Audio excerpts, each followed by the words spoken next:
નમસ્કાર. આજના virtual classroom training સેશનમાં આપ સૌનું હું હાર્દિક સ્વાગત કરું છું. આજે આઈટીઆઈમાં ચાલતા વોલ્ટેજ ગ્રીડના આધારે કેબલ વાયરના પ્રકાર વિશે હું આપ સૌને માહિતી આપીશ. આપ સૌ જાણો છો કે આજના સમયમાં કેબલ, વાયર, ઇન્સ્યુલેશન વગેરે પરિચિત શબ્દો છે. દરેકને આ શબ્દ વિશે ખ્યાલ જ છે, પરંતુ એના પ્રકાર, એનો શું ઉપયોગ થાય છે, એના ઇલેક્ટ્રિકલ ક્ષેત્રમાં, ઇલેક્ટ્રિકલ ફિલ્ડમાં એનો શું ઉપયોગ છે, એના વિશે આજે આપણે વધુ સમજૂતી આપીશું. તો કેબલ અને વાયર ઇલેક્ટ્રિકલ કરંટને સલામત રીતે ટ્રાન્સમિશન માટે ઉપયોગ કરવામાં આવે છે. દાખલા તરીકે જે પાવર હાઉસની અંદર પાવરનું પ્રોડક્શન થાય છે, પાવર જનરેટ થાય છે, એ પાવરનું કન્ઝ્યુમર સુધી દૂરના અંતર સુધી એ પાવરને ટ્રાન્સમિશન કરવા માટે અને આ પાવરને કન્ઝ્યુમર સુધી ટ્રાન્સમિશન કરવા માટે અને ડિસ્ટ્રીબ્યુશન કરવા માટે કેબલ, વાયર, કંડક્ટર વગેરે વાપરવામાં આવે છે. એટલે કે ઇલેક્ટ્રિકલ પાવરનું દૂરના અંતરથી ટ્રાન્સમિશન કરવા માટે કેબલ, વાયર ઉપયોગ થાય છે. એ ઉપરાંત સબસ્ટેશન એટલે કે નજીકના સબસ્ટેશનથી કન્ઝ્યુમર સુધી વાયર ઇલેક્ટ્રિકલ પાવરને કન્ઝ્યુમર સુધી પહોંચવા માટે, ગ્રાહકો સુધી પહોંચાડવા માટે કેબલ અને વાયરનો ઉપયોગ થાય છે. સલામત રીતે તેનું ટ્રાન્સમિશન અને ડિસ્ટ્રીબ્યુશન થાય છે. કેબલ અને વાયર એકબીજાના પર્યાય શબ્દો છે. તો કેબલને સમજતા પહેલાં આપણે વાયર શું છે એના વિશે આજે આપણે સમજશું. તો વાયર ઇલેક્ટ્રિકલ પાવરને ટ્રાન્સમિશન માટે, ડિસ્ટ્રીબ્યુશન માટે એનો ઉપયોગ કરવામાં આવે છે. વાયર બધાએ જોયો હશે, વાયર વિશે બધા આપ સૌ પરિચિત પણ છો. એનું આપણે વર્ગીકરણ કરીએ તો એમાં પ્રથમ આવે છે કંડક્ટર, બેલ કંડક્ટર. બેલ એટલે ખુલ્લો, કે જેના ઉપર કોઈ ઇન્સ્યુલેશન ના હોય તે. એ બેલ કંડક્ટર. ઇન્સ્યુલેશન તો બેલ કંડક્ટર કોને કહેવાય? તો બેલ કંડક્ટર એટલે એના ઉપર કોઈ પણ જાતનું ઇન્સ્યુલેશન હોતું નથી. આ બેલ કંડક્ટર એ એલ્યુમિનિયમ કે કોપરની બનાવટનો હોય છે અથવા તો મિક્સ ધાતુના બનાવટમાં હોય છે. આ બેલ કંડક્ટર ઓવરહેડ દ્વારા ટ્રાન્સમિશન અને ડિસ્ટ્રીબ્યુશન થાય છે. ઓવરહેડ દ્વારા જ થાય કે ઇલેક્ટ્રિકલની સલામત રીતે ટ્રાન્સમિશન કરવા માટે ઓવરહેડ દ્વારા ટ્રાન્સમિશન કરવામાં આવે છે, કેમ કે ખુલ્લો હોય છે. એના પછી આવશે કેબલની અંદર આપણે એક પરિચિત શબ્દ છે ઇન્સ્યુલેશન. Insulation wire. તો બેલ કંડક્ટરને પીવીસી, VIR, CTS વગેરેનું આવરણ ચડાવવામાં આવે છે. તો આ ઇન્સ્યુલેશન જે કંડક્ટર ઉપર ચડાવવામાં આવે, બેલ કંડક્ટર ઉપર, એને વાયર કહેવામાં આવે છે.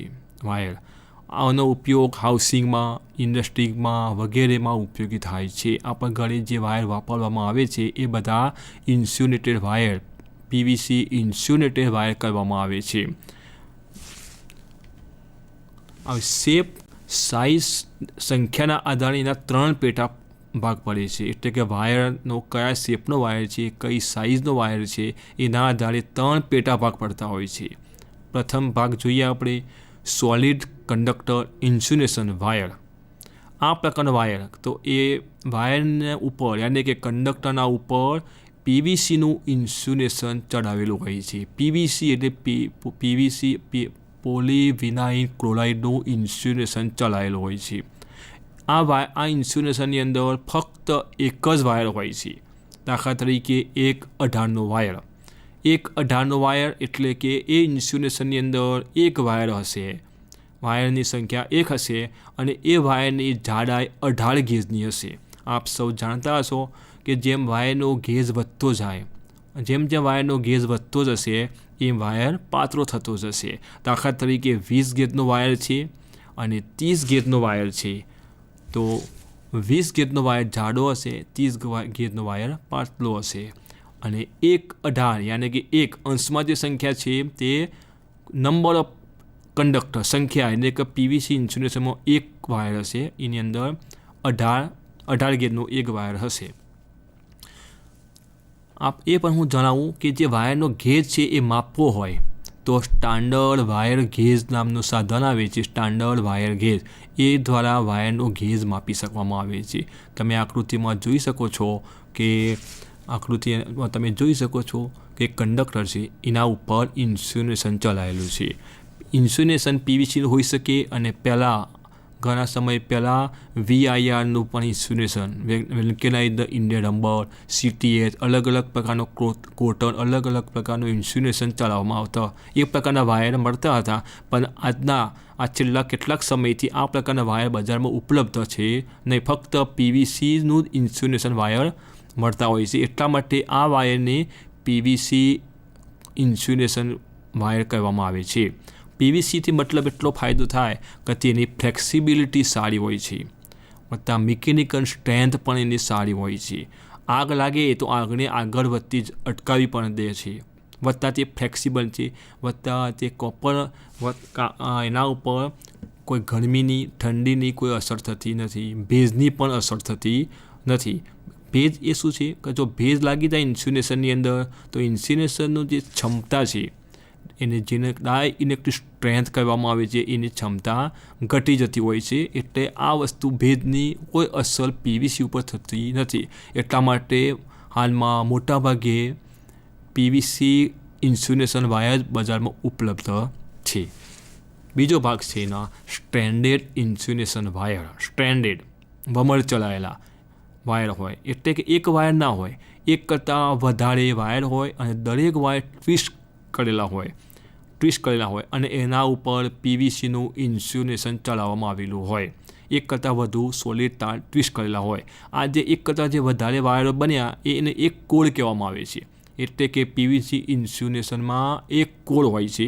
એક કોરના ઉપર એક ઇન્સ્યુલેશન ચલાવેલું હોય છે.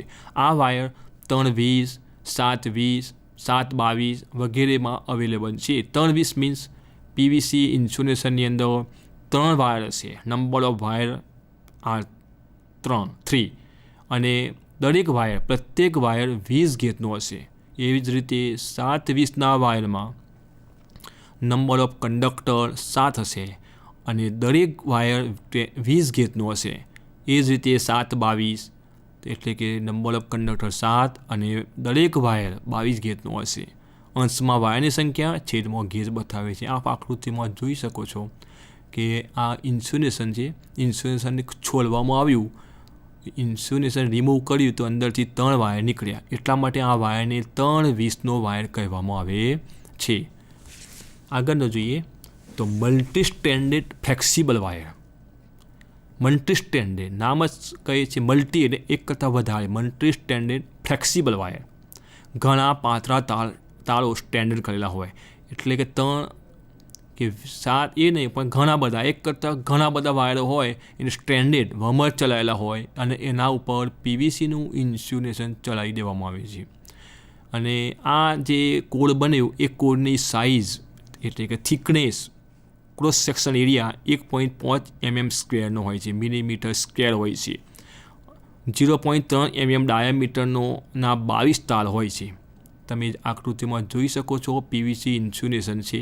એ ઇન્સ્યુલેશન જ્યારે દૂર કરવામાં આવી છે તો કંડક્ટર જોઈ શકો છો કેટલા કંડક્ટર છે, નંબર ઓફ કંડક્ટર. તો આ પ્રકારનું મલ્ટી સ્ટ્રેન્ડેડ ફ્લેક્સિબલ વાયર હોય છે. હાલમાં મોટાભાગે આ પ્રકારના જ વાયર વાપરવામાં આવે છે. આ ફ્લેક્સિબલ ટાઈપ હોવાથી કોઈ પણ જગ્યાએ જ્યાં વાળવો હોય, કોઈ પણ જગ્યાએ ઉપયોગ કરવો હોય તો ખૂબ જ સરળતા રહે છે, વત્તા એની રેઝિસ્ટન્સ પણ ઘણો ઓછો હોય છે, સારી કંડક્ટિવિટી હોય છે. એટલા માટે મલ્ટી સ્ટ્રેન્ડેડ ફ્લેક્સિબલ વાયર હાલમાં વધારે પ્રમાણમાં ઉપયોગ થાય છે. 118, 320 વાયર હવે ધીમે ધીમે એમનો ઓછા થતા જાય છે. હવે આપણે વાયર સમજી ગયા. વાયર સમજમાં આવી ગયું એટલે હવે આપણે કેબલ વિશે સમજશું. કેબલ શું વસ્તુ છે તો એની વ્યાખ્યા છે એક કરતાં વધારે વાયરોના સમૂહ પર સ્વતંત્ર ઇન્સ્યુલેશન ચલાવેલું હોય તેવા વાયર અથવા વાયરોને એક કોડ કહેવામાં આવે છે. આવી સિંગલ કોડ કે મલ્ટી કોડ વાયરોના સમૂહ કે જેની કરંટ કેપેસિટી વધારે હોય છે તેને કેબલ કહેવામાં આવે છે. સીધી ભાષામાં આપણે વાત કરીએ તો જે વાયર હોય એ વાયર કંડક્ટર હોય એમાં પીવીસી ઇન્સ્યુલેશન ચડાવ્યું હોય એ ઇન્સ્યુલેશન ઉપર બીજું બહારથી વધારાનું ઇન્સ્યુલેશન ચડાવેલું હોય. 3 કોર કેબલ હોય તો 3 વાયરના ઉપર એક વધારાનું ઇન્સ્યુલેશન ચડાવવામાં આવેલું હોય અને આ જે રચના બની તેને કેબલ કહેવામાં આવે છે. એટલે કે કેબલમાં 2 પ્રકારના ઇન્સ્યુલેશન હોય છે. એક ઉપર ટોપ લેવલનું, એ ઇન્સ્યુલેશન દૂર કરીએ પછી ઇનર ઇન્સ્યુલેશન આવશે અને પછી કંડક્ટર ચાલુ થાય છે. એટલે આ રીતે જે રચના બને તેને કેબલ કહેવામાં આવે છે. અને આમાં સામાન્ય રીતે 2 અથવા 2 કરતાં વધારે ઇન્સ્યુલેશન વાયરોને ભેગા રાખી તેના ઉપર એક સામાન્ય ઇન્સ્યુલેશન કવર સીધ ચડાવવામાં આવે છે. કેબલ કવર, કેબલનું જે કવર ઉપર ટોપ લેવલનું જે કેબલનું કવર હોય છે એ ઇન્સ્યુલેશન પીવીસી હોય છે અથવા તો VIR વેલ્કેનાઇઝ્ડ ઇન્ડિયન રબરનું હોય છે અથવા તો CTSનું ઇન્સ્યુલેશનનું પડ ચડાવવામાં આવેલું હોય છે. કેબલની રચના તમે ફિગરમાં જોઈ શકો છો. અંડરગ્રાઉન્ડ કેબલની રચના. કેબલ આવશે એટલે મોટાભાગે એનો ઉપયોગ અંડરગ્રાઉન્ડમાં જ થતો હોય છે મોટાભાગે. એટલે અંડરગ્રાઉન્ડ કેબલ રચના અને ભાગો બતાવે છે. આપ તમે જોઈ શકો છો કે કોડ છે, 1 નંબર છે તે કોડ છે. કોડ એટલે કે એમાંથી ઇલેક્ટ્રિક કરંટ પસાર થશે. કોડ પછી આવશે પીવીસી ઇન્સ્યુલેશન. એના પછી એના ઉપરનું આવશે, એના પછી આવશે ઇનર સીધ પીવીસીનું આવે છે. 4 નંબરમાં સ્ટીલ વાયર અલમારિંગ આવે છે અને છેલ્લે પીવીસીનું સીધ ચલાવેલું હોય છે કવર. આ કેબલની આખી રચના થઈ એમાં આપણે અલગ અલગ ભાગો વિશે આપણે જોઈએ. હવે કેબલના ભાગો. સૌથી પ્રથમ ભાગ છે કોર, સ્ટ્રેન્ડેડ કોપર અથવા એલ્યુમિનિયમ. 1 કરતાં વધારે કોપરના વાયરો કે એલ્યુમિનિયમ વાયર હોય એને સ્ટ્રેન્ડેડ કરી દેવામાં આવે છે અને એ રીતે એને કોર બનાવવામાં આવે છે. આ પ્રકારે જે કોર બનાવવામાં આવે એની વહનશક્તિ મુજબ વહનશક્તિ સારી હોય છે અને વહનશક્તિ પ્રમાણે 7, 19, 33, 61, 127 તાર હોય છે. તો આ રીતે એનો કોર બનાવવામાં આવે છે. કોર એટલે એમાં થઈને કરંટ પસાર થશે. મુખ્ય અંદરનો ભાગ આવશે તે. બીજો નંબરનો આવે છે ઇન્સ્યુલેશન. આ કોર ઉપર રબર કે ઇમ્પ્રિકેટેડ પેપરનું ઇન્સ્યુલેશન ચલાવવામાં આવે છે. રબર એ કેવું હોવું જોઈએ? ડાઇલેક્ટ્રિક સ્ટ્રેન્થ સારી હોવી જોઈએ, ફ્લેક્સિબિલિટી સારી હોવી જોઈએ અને ભેજ ન લાગે એ પ્રકારનું રબરનું અથવા તો ઇમ્પ્રિકેટેડ પેપરનું ઇન્સ્યુલેશન ચલાવવામાં આવે છે. એ થઈ જાય, ઇન્સ્યુલેશન ચડી જાય, એના પછી 3 નંબર એ ઇન્સ્યુલેશનના ઉપર મેટાલિક સીધ લગાવવામાં આવે. સીધ એટલે કવર. ભેજથી બચવા લેડનું સીધ, શીશાનું લેડ ચલાવવામાં આવે છે. લેડનું સીધ ચલાવવામાં આવે છે. આ એટલા માટે કે આ જે કેબલ હોય એ મોટાભાગે અંડરગ્રાઉન્ડમાં જ વપરાતા હોય છે મોટાભાગે. તો એની સામે યાંત્રિક રક્ષણ પણ મળે છે કે કેબલને પાથરેલો હોય જમીનમાં અને કોઈ ખોદકામ થાય તો કોઈ હથિયાર વાગી જાય તો કેબલમાં ફોલ્ટ થતો હોય, કેબલ કપાઈ જતો હોય. તો આ યાંત્રિક શક્તિથી બચવા માટે અને ભેજથી બચવા માટે લેડનું સીધ લગાવવામાં આવેલું હોય છે. એ ઉપરાંત ભેજનું રક્ષણ મળતા ડાઇલેક્ટ્રિક સ્ટ્રેન્થ ઘટતી નથી. ડાઇલેક્ટ્રિક સ્ટ્રેન્થ એટલે કે ભેજની અંદર જ્યારે ભેજ આવે ત્યારે એની ઇન્સ્યુલેશનનું રેઝિસ્ટન્સ ઘટી જાય. રેઝિસ્ટન્સ ઘટી જાય એટલે વોલ્ટેજ એમાંથી કેપેસિટી વોલ્ટેજને સહન કરવાની કેપેસિટી ઘટી જાય. તો ડાઇલેક્ટ્રિક સ્ટ્રેન્થ એટલે મહત્તમ કેટલા વોલ્ટેજ સુધી આ ઇન્સ્યુલેશન વિસ્ટેન્ડ થઈ શકે છે, ટકી શકે છે હાઈએસ્ટ વોલ્ટેજ સુધી. એ વોલ્ટેજ સુધી જે ટકી રહે એને ડાઇલેક્ટ્રિક સ્ટ્રેન્થ કહે છે. એટલે મહત્તમ વોલ્ટેજ સુધી જે ઇન્સ્યુલેશન બ્રેકડાઉન થયા વગર ટકી રહે તે ડાઇલેક્ટ્રિક સ્ટ્રેન્થ આવે છે. કેટલીક વાર દરેક કોરના ઇન્સ્યુલેશનના ફરતે અલગ અલગ કવર પછી છેલ્લે ફરીથી સીધ લગાવવામાં આવે છે. એટલે વધુ કેપેસિટીના કંડક્ટર હોય, કેબલ હોય તો આ પ્રકારમાં કોરના ઇન્સ્યુલેશન ફરીથી અલગ અલગ કવર પછી છેલ્લે ફરીથી સીધનું કવર લગાવવામાં આવે છે. એના પછી 4 નંબર આવે છે બેડિંગ. લેડને યાંત્રિક નુકસાનથી બચવા ડામરથી બાળેના કંટાનું પડ લગાવવામાં આવે છે 4 નંબરમાં. આપ તમે ફિગરમાં જોઈ શકશો. 4 નંબરની અંદર લગાવ્યું છે સ્ટીલ વાયર. એનું સીધ ચલાવવામાં આવેલું છે બેડિંગ. 5મો નંબર આવશે આર્મરિંગ. ખોદકામ દરમિયાન નુકસાનથી બચવા બેડિંગ ઉપર સ્ટીલના તાર કે પટ્ટીનું પડ ચડાવવામાં આવેલું હોય છે. એટલે કે જ્યારે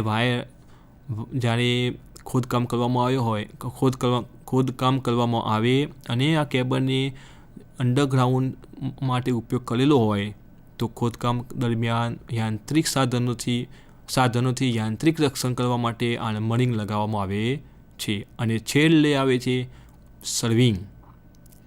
ભેજ કે ખવાણ સામે રક્ષણ માટે ઇમ્પ્લિકેટેડ કરીને છણ, કાપડ, પીવીસીનું પડ લગાવવામાં આવે છે ભેજ માટે. સર્વિંગ કેમ કે અંડરગ્રાઉન્ડ કેબલની અંદર જમીનની અંદર ભેજ હશે અથવા તો વરસાદનું પાણી હશે, કોઈ જગ્યાએ ગટર હશે તો ત્યાં નજીકમાં ભેજ હોવાનું, ભેજના કારણે ડાઇઇલેક્ટ્રિક સ્ટ્રેન્થ ઘટી જાય ઇન્સ્યુલેશનની. એટલા માટે એને રક્ષણ મેળવવા માટે સર્વિંગ લગાવવામાં આવે છે. ઇમ્પ્લિકેટેડ કરીને છણનું પેપર પણ વપરાય, કાપડ વપરાય, પણ હાલ મોટાભાગે પીવીસીનું વધારે પડતું વાપરવામાં આવે છે. તો આ રીતે આખા કેબલની રચના થઈ. હવે આપણે જોઈએ તો વોલ્ટેજ ગ્રેડના પ્રમાણે કેબલના પ્રકારો જોઈએ. વોલ્ટેજ રેટિંગ પ્રમાણે કેબલના પ્રકારો. આમ તો કેબલના ઘણા બધા પ્રકારો છે. એના શેપના આધારે, એના કરંટ કેપેસિટીના આધારે અલગ અલગ પ્રકારના કેબલો હોય છે. તો વોલ્ટેજ રેટિંગ પ્રમાણે કેબલના પ્રકારો જોઈએ તો પહેલો આવે છે લો ટેન્શન કેબલ. આ જે કેબલ છે એનું ઓપરેટિંગ વોલ્ટેજ 1000 વોલ્ટ સુધી હોય છે. એટલે કે આ જે કેબલ જો અંડરગ્રાઉન્ડ માટે ઉપયોગ કર્યો હોય તો આ કેબલની અંદર મહત્તમ 1000 વોલ્ટ સુધી પાવરનું ડિસ્ટ્રીબ્યુશન અથવા તો ટ્રાન્સમિશન થઈ શકતું હોય છે. 2 નંબર આવે છે હાઈ વોલ્ટેજ કેબલ. એના ઓપરેટિંગ વોલ્ટેજ 1000 વોલ્ટ સુધી હોય છે. 11 kV કહેતા હોઈએ છીએ. એટલે કે જે જગ્યાએ પાવરનું ટ્રાન્સમિશન અથવા તો ડિસ્ટ્રીબ્યુશન 11 kV સુધી હોય તો હાઈ વોલ્ટેજ કેબલનો ઉપયોગ કરવામાં આવે છે. 3 નંબર સુપર ટેન્શન કેબલ. આ પ્રકારના કેબલનું ઓપરેટિંગ વોલ્ટેજ 33000 વોલ્ટ સુધી હોય છે. એટલે કે 33 kV સુધી હોય છે. આ પ્રકારના કેબલ મોટાભાગે પાવર સ્ટેશન કે સબસ્ટેશનની અંદર વાપરવામાં આવે છે કે જેનું ઓપરેટિંગ વોલ્ટેજ એટલે કે 30 kV સુધી હોય છે. આ કરતાં જો વધારે વોલ્ટેજ આપવામાં આવશે તો કેબલ ફાયર થઈ જતું હોય છે. એટલે મેક્સિમમ 33 kV સુધી વોલ્ટેજનું પ્રેશર આપી શકાય છે. તો આ પ્રકારનું જે કેબલ હોય એ કેબલને સુપર ટેન્શન કેબલ કહેવામાં આવે છે. 4 number extra high tension cable. આ પ્રકારનો કેબલ ઓપરેટિંગ વોલ્ટેજ 66000 વોલ્ટ સુધી હોય છે. 66 kV સુધી હોય છે. આ પ્રકારના કેબલ પણ પાવર સ્ટેશન, સબસ્ટેશન, મોટી ઇન્ડસ્ટ્રીઝ વગેરે જગ્યાએ કે જ્યાં વોલ્ટેજનું દબાણ 66 kV હોય, આ દબાણે પાવરનું ટ્રાન્સમિશન કરવાનું હોય એ જગ્યાએ આ પ્રકારના એક્સ્ટ્રા હાઈ ટેન્શન કેબલ વાપરવામાં આવે છે. 5 નંબર છે extra super voltage cable. Operating voltage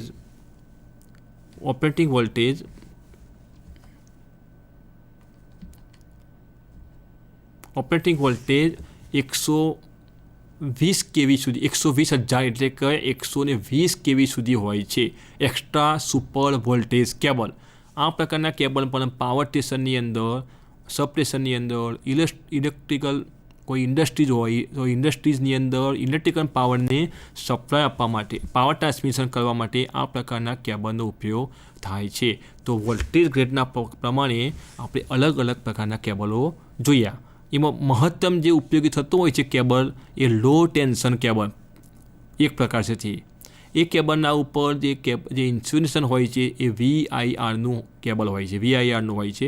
એમાં 250, 440, 650, 11000 વોલ્ટ સુધી પાવર ટ્રાન્સમિશન થઈ શકે છે. બાકીની રચના આપણે જે સામાન્ય કેબલમાં જોઈ એ પ્રકારની હોય છે. એટલે કે આર્મરિંગ, શીદ એ બધું એક સેમ પ્રકારમાં હોય છે. આમાં જે કોર છે એ કોપર અથવા તો એલ્યુમિનિયમની કોર હોય છે. ઇન્સ્યુલેશન છે એ PVCનું હોય છે શીદ. અને જે સ્ટીલનું આર્મરિંગ હોય છે. અને છેલ્લે PVCનું સર્વિંગ કરવામાં આવે છે. આ લો ટેન્શન પ્રકારનો કેબલ થયો. તો અને બાકીની જે રચના છે એ આ પ્રમાણે જ છે. આપ તમે જોઈ શકો છો કેબલનો ઉપયોગો કઈ જગ્યાએ છે. હાલ જે બજારમાં અથવા તો જુદી જુદી ઇન્ડસ્ટ્રીઝમાં કયા જુદા જુદા પ્રકારના કેબલ હોય છે તમે ફી ઘરમાં જોઈ શકો છો. અલગ અલગ કંપનીવાળા અલગ અલગ કેપેસિટીના કેબલો બનાવતા હોય છે. આ આર્મરિંગ વગરના કેબલો તમે બજારમાં જોઈ શકો છો. કેબલનો ઉપયોગ મોટાભાગે જ્યાં ગીચ વસ્તી હોય તો ત્યાં જગ્યાએ પાવરનું ડિસ્ટ્રીબ્યુશન કરવા માટે વાપરવામાં આવતું હોય છે. અંડરગ્રાઉન્ડ કેબલ અને ઓવરહેડ લાઇન બંને દ્વારા પાવર ટ્રાન્સમિશન થાય છે. પણ અંડરગ્રાઉન્ડ કેબલની અંદર જો પાવર ટ્રાન્સમિશન કરવામાં આવે તો જે વખતે ફોલ્ટ થાય, કેબલમાં ફોલ્ટ થાય, એ ફોલ્ટને ફાઇન્ડ કરવો અને ફોલ્ટને દૂર કરવું બહુ ખર્ચાળ હોય છે.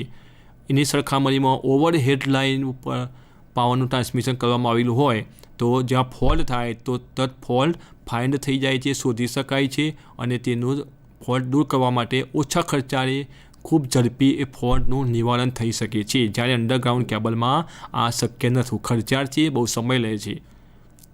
જુદા જુદા પ્રકારના કેબલો આપણે તમે જોઈ રહ્યા છો.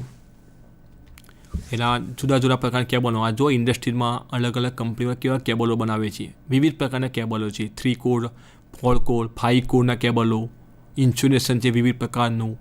અને કોર તમે જોઈ શકો છો. કોર તો સ્ટેન્ડર્ડ કેબલ હોય છે, સ્ટેન્ડર્ડ કોર હોય છે. અલગ અલગ પ્રકારના બજારમાં આ રીતે મલ્ટીનેશનલ કંપનીઓ આ પ્રકારના કેબલો વાપરતી હોય છે.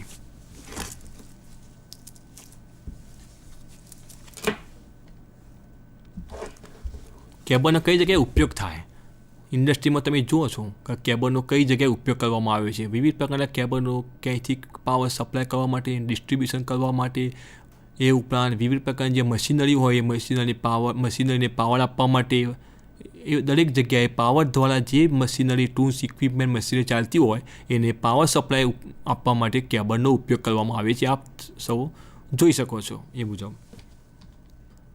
આ પણ એ ઇન્ડસ્ટ્રી છે. વિવિધ પ્રકારના કેબલો પાથરવામાં આવેલા છે અને એ રીતે આના કેબલના ઉપયોગ છે. આ પણ એક વિશિષ્ટ પ્રકારનું કેબલ છે. આ પણ સ્પેશિયલ કેસમાં કોઈ ખાસ જરૂરિયાત હોય એ જગ્યાએ આ પ્રકારનું કેબલ વાપરી શકાય છે. પણ કેબલમાં કોર, ઇન્સ્યુલેશન, આર્મરિંગ એ દરેકમાં આ પ્રકારનું મટીરિયલ વાપરવામાં આવેલું હોય છે. આ ક્રોસ સેક્શન એરિયા છે કેબલનું. 4 કોરનું કેબલ છે અને કેબલના ફરતે આર્મરિંગ લગાવ્યું છે શીશાનું અને છેલ્લે પીવીસીનું ઇન્સ્યુલેશન લગાવવામાં આવેલું છે. આ પણ કેબલના પ્રકાર છે. કોડ છે, વિવિધ પ્રકારના કેબલો છે. જે વખતે કેબલ પાવર ટ્રાન્સમિશન થતું હોય અને કોઈ જગ્યાએ ફોલ્ટ થાય તો કઈ રીતે ફોલ્ટ થાય એ ફોલ્ટનું એ આખું આકૃતિમાં બતાવવામાં આવેલું છે. કેબલ ફાયર થઈ જાય એટલે કે તમે જોશો કે ઇન્સ્યુલેશન એ બળી ગયેલું છે. આ કેબલ ફાયર થઈ ગયું કહેવાય, ફોલ્ટ થઈ ગયું કહેવાય. આ પણ 4 કોર કેબલ છે. એની અંદર 4 કોર છે. આ કોરની આજુબાજુ પીવીસીનું ઇન્સ્યુલેશન લગાવવામાં આવેલું છે. એ ઇન્સ્યુલેશનના ઉપર છેલ્લે પીવીસીનું ઇન્સ્યુલેશન લગાવવામાં આવ્યું છે અને 4 કોર કેબલ કહેવામાં આવે છે.